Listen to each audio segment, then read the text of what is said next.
సమయం ఉండంగానే వీటిని నువ్వేం చేసుకోవాలి?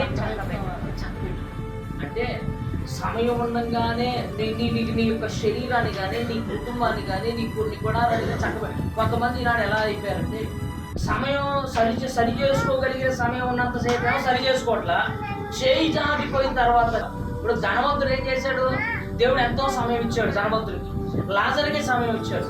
లాజరు పేదతనంలో ఉన్నా, పేదరికంలో ఉన్నా తనకిచ్చిన సమయాన్ని సద్వినియోగపరుచుకున్నాడు కాబట్టి అబ్రహాము రొమ్మును ఆనుకోగలిగాడు.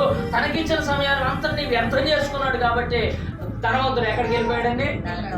వెళ్ళిపోయి ఆ అగ్నిగుండంలోకి వెళ్ళిపోయి కేకలు వేస్తున్నాడు, అయ్యా తండ్రి పైన అబ్రహామా, ఒక్కసారి నీ రొమ్మును ఆనుకున్న లాజర్ని ఒకసారి పంపించానయ్యా. ఇదిగో ఆయన చిటికిన వేరు కొనతో ఒక నీటి చుట్టూ నా నాలుగు మీద వేస్తాడు, ఒక్కసారి పంపించండి అయ్యా అని కేకలు వేస్తుంటే అప్పుడు అంటాడు, నీకు ఎంతో సమయం ఇచ్చాను కానీ నువ్వేం చేయట్లేదు తెలుసా? నీకు ఇవ్వబడిన సమయంలో నువ్వు చక్కబెట్టుకోలేదు.